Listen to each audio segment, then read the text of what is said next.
तो हेलो दोस्तों, कैसे हैं आप सब। तो आज हम ब्रह्मचर्य के बारे में बताने जाएंगे कि क्या होगा अगर आप 1 साल ब्रह्मचर्य का पालन करते हैं। आपको पता ही होगा, जिस प्रकार से अगर फूलों में रस खत्म हो जाए तो वो फूल सूख के सिकुड़ जाता है, उसी प्रकार से अगर एक इंसान में शुक्र धातु खत्म हो जाए तो वो इंसान बेजान एक जानवर की तरह पड़ा रहता है, एक मरीज की तरह पड़ा रहता है। बात करते हैं एक लड़के की जिसके गाल बहुत पचके थे। उसके आंखों के नीचे डार्क सर्कल आ गया था। जब वो बाहर जाता था तो लोग सेंस करते थे ये ज़रूर रातों में गलत कार्य करता होगा। उसके शकल पे से चमक खत्म हो गई थी। दिन लोग सोचते थे उसको देखकर कि दिन भर गंदी चीज़ें देखता होगा, भले ही वो लोग उसके सामने ना कहते थे, कुछ ना कहे। आगे बात करते हैं। उसके बाल गिरना चालू हो गए थे, चेहरे की चमक गायब हो गई थी, चेहरे पे खूब सारे खील मुहासे दाने आ गए थे, शरीर में भोजन बिल्कुल नहीं लगता था, हड्डियां नज़र आने लग गई थी। वो लड़का हर डॉक्टर हर वैद्य के पास गया। उस जितने भी वैद्य थे उसके आसपास, बड़े से बड़े अस्पताल में, प्राइवेट अस्पताल में, सरकारी अस्पताल में, लेकिन कोई भी उसकी बीमारी का पता नहीं लगा पाया।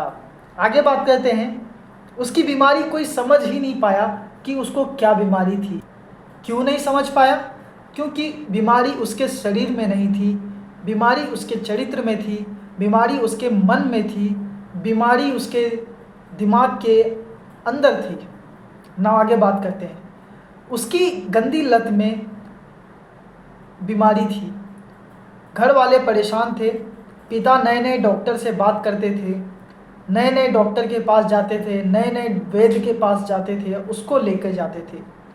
लेकिन एक बार किसी व्यक्ति ने कहा कि एक बहुत पुराने गुरुजी हैं जो कि आश्रम चलाते हैं, जिनके पास कई सारे बच्चे पढ़ने के लिए जाते हैं, वेद की शिक्षा लेते हैं, पर वो डॉक्टर नहीं है, लेकिन आप उनकी सलाह ले सकते हैं क्योंकि वो बहुत ज्ञानी हैं।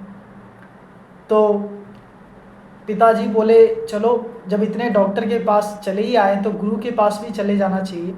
तो वो गुरु के पास जाते हैं जो कि शिष्यों को दीक्षा दे रहे थे, अपने पुत्र के साथ उसको लेके जाते हैं। बोलते हैं कि ये मेरा पुत्र है, गुरुजी इसको बचा लीजिए, नहीं तो ये ख़त्म हो जाएगा। जब गुरुजी उसको देखते हैं तो कहते हैं कि इसकी जो बीमारी है, उसके पिता बताते हैं कि कोई डॉक्टर नहीं पकड़ पाया। गुरुजी उसको एक नज़र में देखते के साथ ही उसकी बीमारी का पता लगा लेते हैं कि उसको क्या बीमारी है। बोलते हैं तुम्हारी बीमारी नहीं, कई और भी ऐसे शिष्य मेरे पास आए थे जिनकी यही बीमारी थी, यही समस्या थी। क्या थी उसकी समस्या? उसकी समस्या थी पौन देखना, दिन भर 8 से 10 बार हस्तमैथुन करना, गंदी क्रियाएं करना। तो गुरुजी को पता था। गुरुजी ने बोला इसे मेरे पास छोड़ के चले जाओ, आप, हम इसको समझा देंगे। और उससे बात करते हैं उस लड़के से और उसको बोलते हैं कि कसम खाओ आज और अभी से, जो जिस भगवान को तुम मानते हो उस भगवान के सामने तुम प्रतिज्ञा करो कि आज से 90 दिनों के लिए तुम बिल्कुल भी हस्तमैथुन या गंदी चीज़ें नहीं देखोगे, बिल्कुल कुछ नहीं करोगे। वो लड़का ऐसा ही करता है, प्रतिज्ञा करता है कि आज से ऐसा नहीं करूँगा। और ये बात उसके पिता को भी नहीं पता चलती क्योंकि पिता उसके घर जा चुके थे। और वो लड़का घर जाता है और डेली उस गुरु के पास जाने लग गया और दीक्षा लेने लग गया।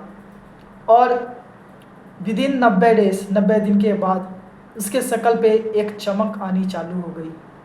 जब उसके शकल पे चमक आई, धीरे धीरे वो चमक बढ़ती ही चली गई।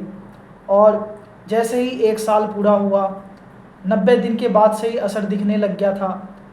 और 1 साल होते होते उसके आसपास के जितने भी लोग थे सब उसकी तरफ आकर्षित होने लगे, उससे मिलने के लिए लोग चाहने लग गए। कोई भी लड़कियां उसे इग्नोर नहीं कर पाती थी। वो जिससे बात करता था उसकी बातें सीधा दिल पे लगती थी, दिमाग पे लगती थी। सब उससे मिलना चाहते थे, उससे बात करना चाहते थे कि तुम में ये बदलाव कैसे हुआ, क्या तुम वही व्यक्ति हो जिसे मैंने 5 साल पहले देखा था, जिसका शकल बिल्कुल ख़राब हो चुका था।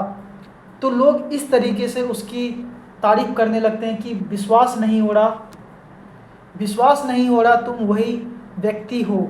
उसकी मांसपेशियां भर गई थी, उसके गाल दोबारा से फूल गए थे, वो एक स्मार्ट लड़का बन चुका था, उसकी स्मृति, सोचने और समझने की शक्तियाँ कई गुना बढ़ गई थी। इतना ही नहीं, उसका जो ब्लड होता है वो बिल्कुल प्योर हो गया था, डीएनए उसका बदल गया था।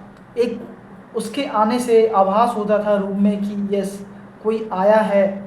उसकी आवाज़ लोगों के रोंगटे खड़े कर देती थी। उसके शब्द जो थे वो वरदान और श्राप की तरह कार्य करते थे। अगर वो किसी व्यक्ति को कुछ काम कह देता था करने के लिए, तो वो व्यक्ति बिना सवाल जवाब उस कार्य को करने लग जाता था। उसकी शब्दों में इतना मिठास था। तो आप समझ सकते हो कि ब्रह्मचर्य में कितना पावर होता है। एक साल में ही आपको रिजल्ट मिल जाता है। इतने फ़ायदे हुए उसको, इतने फ़ायदे हुए लाइफ में, उसने दोबारा ये गलती दोबारा कभी नहीं करी। और इसी प्रकार से दोस्तों, आपके लिए मैं ब्रह्मचर्य के लिए अच्छी अच्छी वीडियो लाऊंगा, जिससे आप अपनी बुरी आदतों को छोड़ के अच्छी आदतों को अपनाएंगे। तो चैनल को सब्सक्राइब करें और वीडियो को लाइक करना ना भूलें। ये जो स्टोरी है मैंने किसी और चैनल पे सुना था, मुझे अच्छी लगी तो मेरे को लगा कि आपके साथ शेयर करना चाहिए। Thank you for watching this video.